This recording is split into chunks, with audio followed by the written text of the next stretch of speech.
Assalamu alaikum warahmatullahi wabarakatuh. Hope by the grace of Almighty Allah that all of you are fine. As this is class 7th and we are in touch with the chapter Fundamental Rights, and we have already discussed the right to equality and all its articles. Then we have discussed the right to freedom that ranges from articles 19 to 22. जो right to freedom article था शबाश, जो right to freedom article है शबाश, it ranges from articles 19 to 22. तो हमने already बात की थी किसके बारे में, आर्टिकल 19 के बारे में. डेट गिव्स 16 फ्रीडम्स, कितनी sorry that gives 6 freedoms, that gives 6 freedoms, वो हमने ऑलरेडी डिस्कस किया है. तो इंशाल्लाह in this lecture I am discussing article 20. But article 20 से जो मैं डिस्कस करने जा रहा हूँ article 20 and article 21. Article 20 and article 21 this said that these very articles can not be suspended even during national emergency. इन दो आर्टिकल्स को हम सस्पेंड नहीं कर सकते. अगर नेशनल इमरजेंसी भी लागू होगी तो उस टाइम भी हम आर्टिकल 20 और आर्टिकल 21 को सस्पेंड नहीं कर सकते. समझाया? तो अब हम बात करने जा रहे हैं किसके बारे में. आर्टिकल 20 सेज, आर्टिकल 20 हमें क्या कहता है. Got it? So article 20 says protection in respect of conviction for offences. Note it down. Protection in respect of conviction for offences. Protection in respect of conviction for offences means अगर किसी ने कोई जुर्म किया हो तो शबाश, how that very person can be protected. समझाया? तो यहाँ पे हम तीन चीजें पढ़ने जा रहे हैं. First one is ex post facto legislation. पहली बात क्या है? Ex post facto legislation. The term here is शबाश, it can be implemented in 3 ways. One is ex post facto legislation. What do you mean by this? It means enacting a law. It means enacting a law and giving it a retrospective effect. Enacting a law and giving it a shabash retrospective effect. What do you mean by this shabash? Means अगर किसी आदमी ने कोई जुर्म किया हो so that very person can be punished as per the law that prevails at that very time. तो उस इंसान को हम शबाश उस टाइम के जो कानून होंगे उसी के मुताबिक हम उसको पुनिश करेंगे, उसी के मुताबिक हम उसको सजा देंगे. रिमेंबर, अगर फिर लॉ में कोई मॉडिफिकेशन आई, अगर फिर लॉ में कोई चेंज आई, so that very law can not be implemented on that very person. समझाया? So what I mean to say कि जब भी कोई इंसान कोई जुर्म करी तो उस टाइम जो लॉ इन प्रैक्टिस में होगा, जो लॉ इन प्रिवेल में होगा, तो that very person can be punished as per that very law.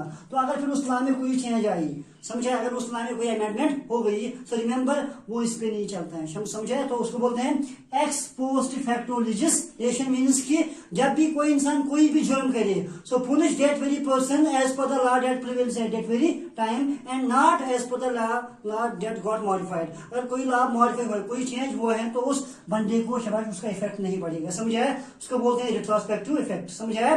Then one more point is that is, remember ये भी बात आप याद रखो, ये कहा जाता है जो ये प्रोटेक्शन है, remember it has been given to whom, it has been conferred by the parliament, sorry it has been conferred to the parliament by the constitution. समझा है? तो पार्लियामेंट को ये पावर किसने दिया है? कॉन्स्टिट्यूशन ने दिया है. Got it? This very power has been conferred by home?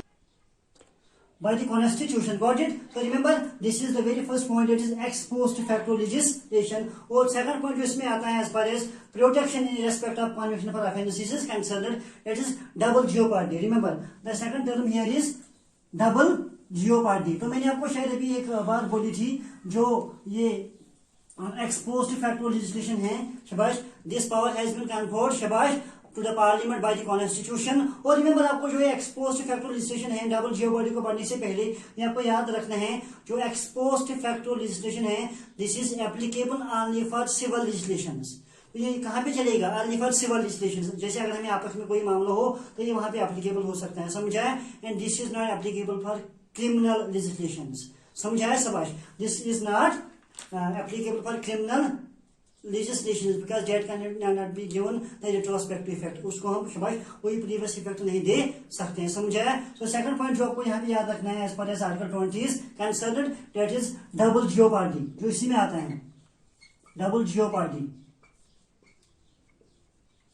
So what do you mean by double jeopardy, Shabash? It means that an individual, note down, it means that an individual can be punished for a crime only once. Note down. Double jeopardy means that an individual can be punished for a crime only once. अगर किसी आदमी ने कोई जुर्म किया हो तो उसको हम एक ही बार उसका सजा दे सकते हैं. And remember, that too not beyond the period prescribed by the authority. समझा? तो हम उसको उतना ही सजा दे सकते हैं जितना प्रिस्क्राइब किया गया. सो डबल जेopardy का मानी क्या है शाबाश? That an individual, that a person can only be punished for a crime once, and that too not beyond the period prescribed by whom? Prescribed by the authority. समझा है? थर्ड पॉइंट जो article 20 में आता है वो भी आपको याद रखना है. That is prohibition against self incrimination. Note it down. Prohibition against, ये लिखिए रखो. This is second, and third one is prohibition against self incrimination.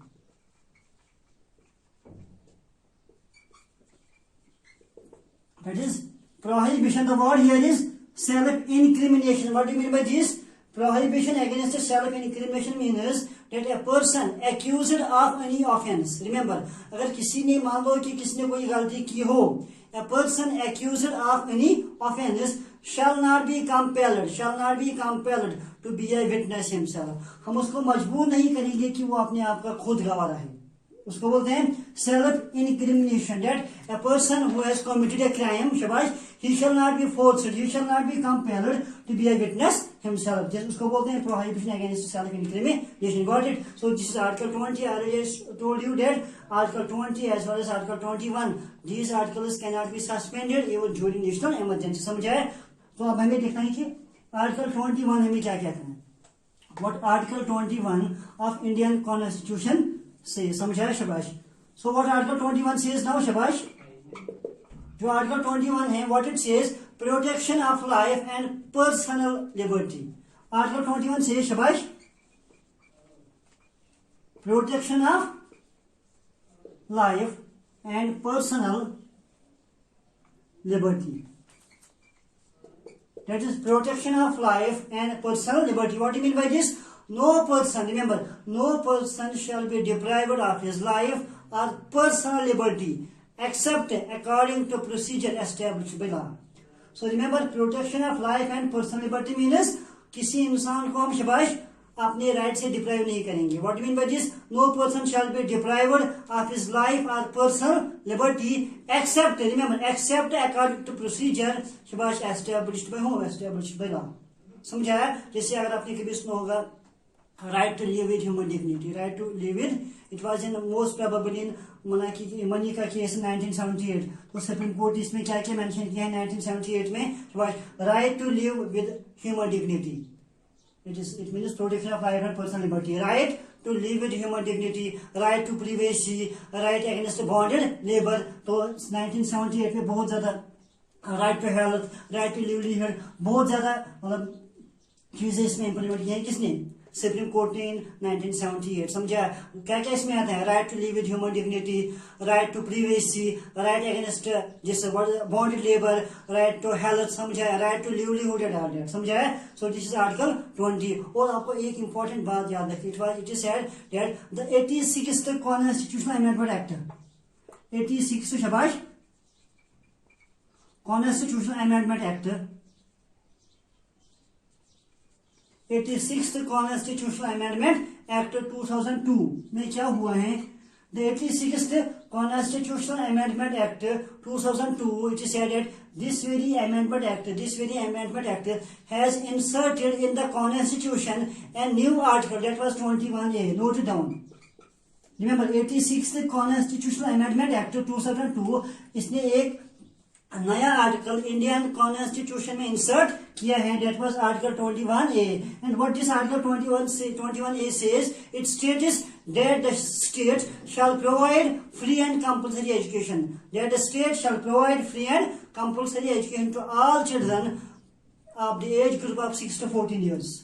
तो मीन्स कि it regarded this right right to education now as a fundamental right as पर 86th Constitutional Amendment Act 2002.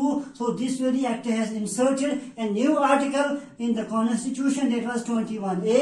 and ये 21A हमें क्या कहते हैं? That the state shall provide free and compulsory education to all children of the age group of 6 to 14 years. So this is Article 21 and 21A. Got it? So now as per Article 21A, this education has been made as a fundamental right. So right to education as per Article 21A is now a fundamental right. And accordingly what Article 22 says, जो last article आता है किसमें, right to freedom में, Article 22 हमें कहते हैं protection against arrest and detention in certain cases. तो यहाँ पे लिख के रखा हूँ, protection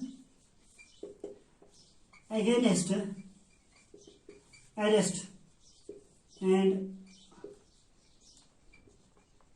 detention in certain cases. तो उतना ज्यादा हम अब यहाँ पे डिस्कस नहीं करने जा रहे हैं. So article 21 in simple word says, 22 says protection against arrest and detention in certain cases. So this is all about the right to freedom. In this way, inshallah, now I will be taking the third article in the next, that is right against exploitation. Thanks.